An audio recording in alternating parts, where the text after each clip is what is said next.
दोस्तों मुझे ऐसा लगता है कि अमेरिका ने बहुत जबरदस्त खेला खेल दिया है। अमेरिका ने एक ऐसा खेल खेला है जिसके ट्रैप के अंदर आज पूरी दुनिया फंसती हुई जा रही है। सभी लोगों को यह लग रहा है कि अमेरिका ने बहुत बड़ी गलती की है, लेकिन पर्सनली मुझे यह लगता है कि अमेरिका ने बहुत जबरदस्त खेल खेला है। और वो कैसे खेला है मैं आप लोगों को बताता हूं। अमेरिका ने पूरे शेयर मार्केट को धराशायी कर दिया है।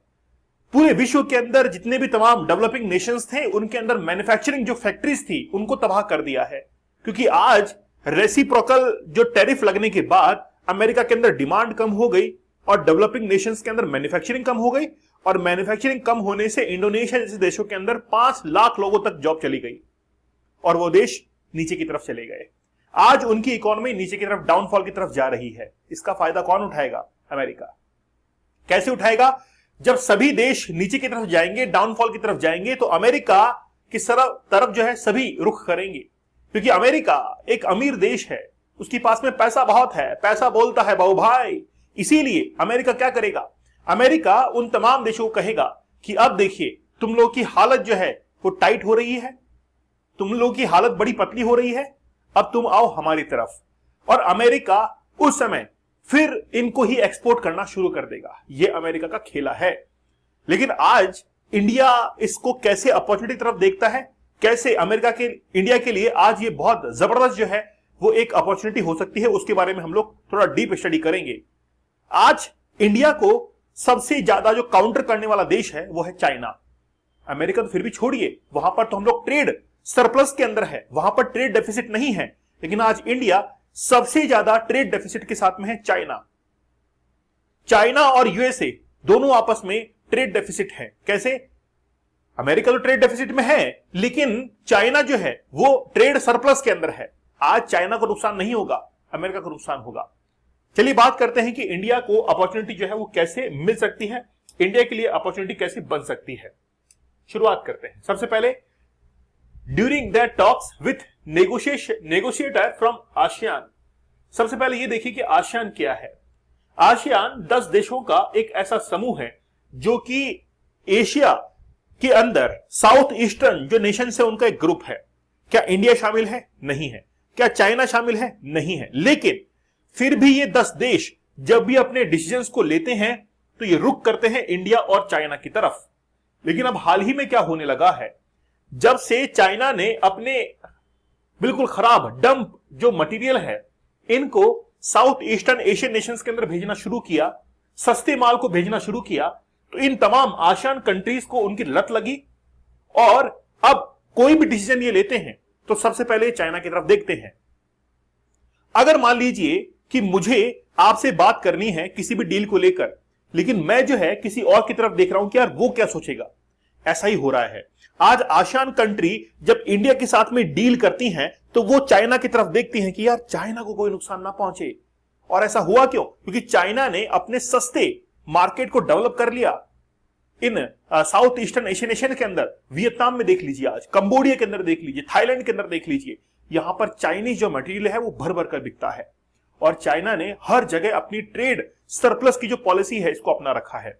तो आप लोग देखेंगे कि सबसे बड़ी प्रॉब्लम आज चाइनीज कंपनीज भारत के लिए बन चुकी है। अगर हम लोग यूएसए और चाइना के बीच में बात करें तो आप लोग यहां पर देख सकते हैं कि यूएस और चाइना के बीच में अगर बात करें यूएस की, तो यूएस जो है वो ट्रेड डेफिसिट के अंदर है, लेकिन चाइना जो है वो ट्रेड सरप्लस के अंदर है। और चाइना ने अपनी जो ट्रेड सरप्लस है उसको $1 ट्रिलियन तक मार्क कर दिया है। जबकि यूएसए आप लोग देखेंगे कि यूएसए लगभग 1.2 ट्रिलियन के अंदर ट्रेड डेफिसिट के अंदर है। अब बताइए कौन आगे है? बताइए कौन आगे है? चाइना आगे है। लेकिन चाइना को डिफिट कैसे दे सकते हैं? यूएसए ने ये टैरिफ का खेल चला और इसके चलते सार्क कंट्री जो है अब वहां पर वो क्या करेगा, इन सभी कंट्रीज को अपने फेवर में करेगा। कैसे करेगा मैं आपको बताता हूं। देखिए आसियान कंट्रीज के अंदर लाओस शामिल है, फिलीपाइंस, वियतनाम, मलेशिया, ब्रुनई, इसके साथ में इंडोनेशिया, हाईएस्ट पॉपुलेशन वाला देश, हाईएस्ट मुस्लिम पॉपुलेशन देश कंट्री। और यहां पर क्या होगा, सबसे बड़ा मार्केट इनको यहां पर मिलने वाला है। फिर कंबोडिया, सिंगापुर, देश की जनसंख्या भले ही कम हो लेकिन यहां पर कैपिटल इनकम इन तमाम देशों से सबसे ज्यादा है। फिर थाईलैंड, म्यांमार। अब ये जो आसियान कंट्रीज हैं ये आसियान कंट्रीज इस एसोसिएशन के अंदर इन वर्षों के अंदर, इन सालों के अंदर शामिल हुई है। अब ये आसियान कंट्रीज के अंदर कहीं पर भी आपको इंडिया दिखाई नहीं दे रहा है, कहीं पर भी चाइना दिखाई नहीं दे रहा है। क्यों? क्योंकि इंडिया और चाइना इन तमाम देशों को मार्केट की तरह समझते हैं। लेकिन अभी हाल ही में इंडिया के जो मार्केट है उसको काफी डाउनफॉल का सामना करना पड़ा है, क्योंकि चाइना के सस्ते प्रोडक्ट ने वहां पर जगह जमाई। आप देखिए कि दिवाली पर हमारी जो जगमग लाइटें होती हैं, जो कि चाइना से पहले हम तो इंपोर्ट करते थे, अब तो नहीं करते, बहुत हद तक कम कर दिया है। तो हमने जब इसका विरोध किया कि जो चाइनीज लाइटें आती हैं इनका यूज करना बंद करो, तो धीरे धीरे हमने यूज करना बंद किया। लेकिन चाइना ऐसा मार्केट और कहीं भी ढूंढ सकता है, इसलिए उसने मार्केट ढूंढा कंबोडिया, इंडोनेशिया, लाओस के अंदर वो मार्केट ढूंढा। इन तमाम देशों के अंदर वो मार्केट ढूंढना शुरू करता है। फिर अगर फ्री ट्रेड की बात करें, अब देखिए 1992 के अंदर, वैसे तो 1961 के अंदर आसियान जो था वो एस्टेब्लिश हुआ था, और 1992 के अंदर फ्री ट्रेड एग्रीमेंट हुआ था बिटवीन आसियान कंट्रीज, और इसके अंदर फिर शामिल किया गया इंडिया और चाइना को भी। तो ये सभी कंट्री जो है वो क्या करती हैं, आपस में फ्री ट्रेड करती हैं। अब यहां पर दो कलर आपको दिखाई दे रहे हैं। इन दो कलर के अंदर ये जो रेड कलर दिखाई दे रहा है ये तो आसियान का है, लेकिन साथ ही के अंदर countries with which ASEAN has free trade agreement. तो इन आसियान कंट्रीज ने इंडिया, चाइना, ऑस्ट्रेलिया, इन तमाम, जापान, इन तमाम, साउथ कोरिया, न्यूजीलैंड, इनके साथ में फ्री ट्रेड एग्रीमेंट कर रखा है। इसलिए फायदा है। क्यों? क्योंकि यहां पर तो मैन्युफैक्चरिंग नहीं है, मैन्युफैक्चरिंग तो यहां पर है। अब एक्चुअली में बात आती है आसियान +3 की, मतलब आसियान जो कंट्रीज है उसके अंदर +3 कंट्रीज को और शामिल कर लिया जाए, और उसके अंदर 3 कंट्रीज कौन कौन सी होंगी? एक कंट्री उसके अंदर होने वाली है चाइना, जापान और साउथ कोरिया। इंडिया कहां गया? इंडिया को ये भूल रहे हैं कि इंडिया जो है वो मैन्युफैक्चरिंग का हब है। ठीक है, तो आसियान +3 की बात चल रही है, चाइना, जापान और साउथ कोरिया इसके अंदर शामिल होंगे।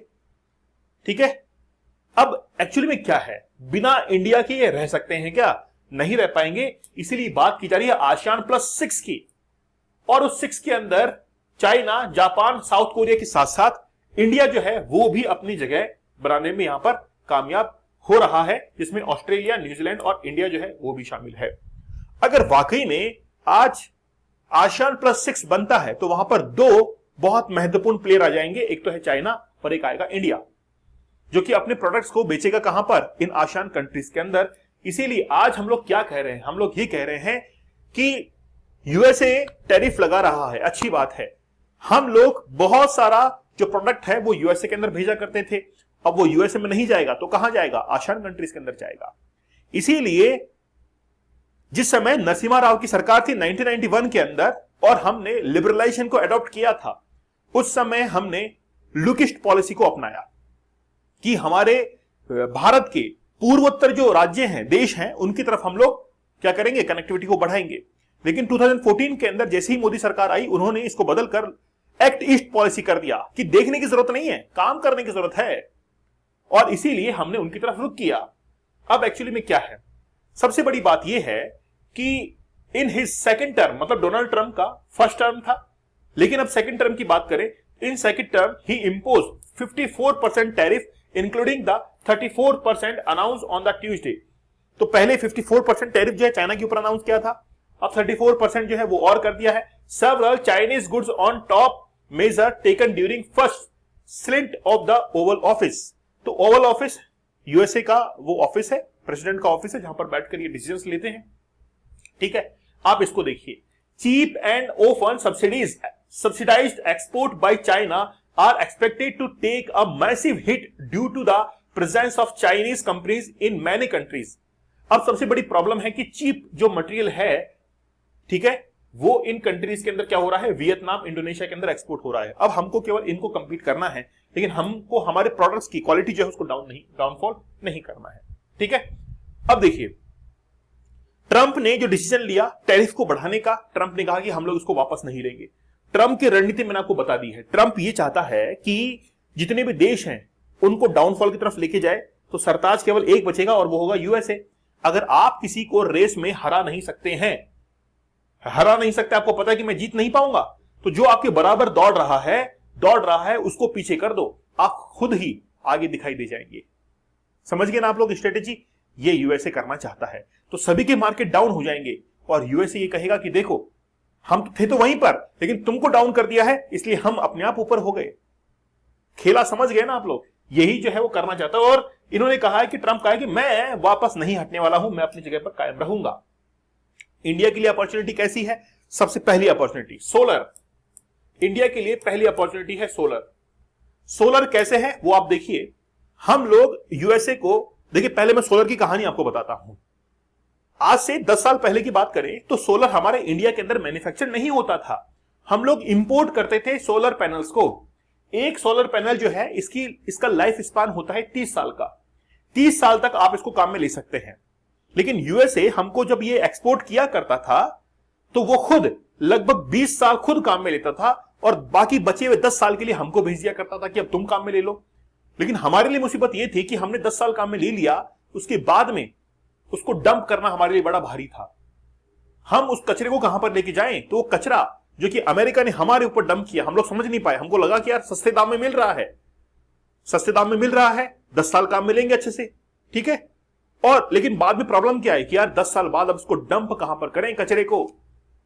फिर इंडिया ने सोचा हम खुद मैन्युफैक्चर करेंगे, और इतना जबरदस्त इंडिया ने मैन्युफैक्चर किया कि जो सोलर पैनल्स हैं उसको अमेरिका को ही हम लोग एक्सपोर्ट करने लग गए।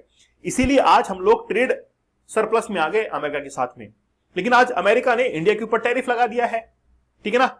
अमेरिका जब टैरिफ लगाएगा इंडियन गुड्स के ऊपर तो हमको दूसरा मार्केट देखना पड़ेगा। इसलिए हमारे लिए अपॉर्चुनिटी है कि सोलर पैनल जो है इनको हम लोग और कई देशों के अंदर भेज सकते हैं।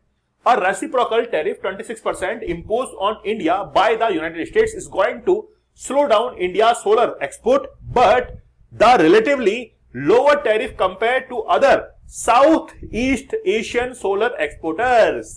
तो हम लोग कहां पर देखेंगे?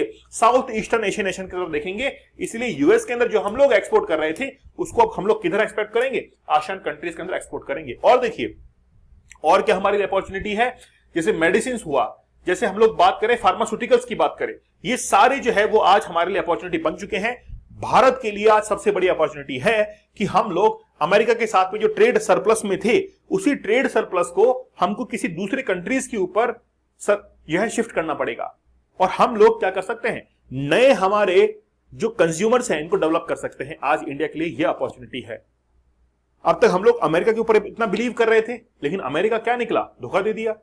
लेकिन हमको किस तरफ रुख करना पड़ेगा?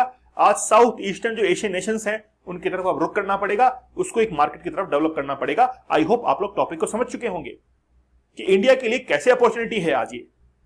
तो खास बात है कि सोलर के अंदर अगर हमने पकड़ बना ली, जो कि आज सभी लोग देखिए, आप फ्रांस के अंदर, पेरिस के अंदर जब क्लाइमेट एग्रीमेंट हुआ था, कॉप 2025 कॉप 15 था वो, ठीक है। उस समय ये हुआ कि 2030 तक हम लोग जो सस्टेनेबल डेवलपमेंट गोल हैं इनको अचीव करेंगे, और उसके अंदर रिन्यूएबल एनर्जी भी है। और भारत ने तो ये डिसाइड किया है कि हम लोग 2070 तक कार्बन न्यूट्रल बन जाएंगे। पूरा विश्व का है कि 2050 तक पूरा विश्व कार्बन न्यूट्रल बन जाएगा। भारत थोड़ा लेट बनेगा।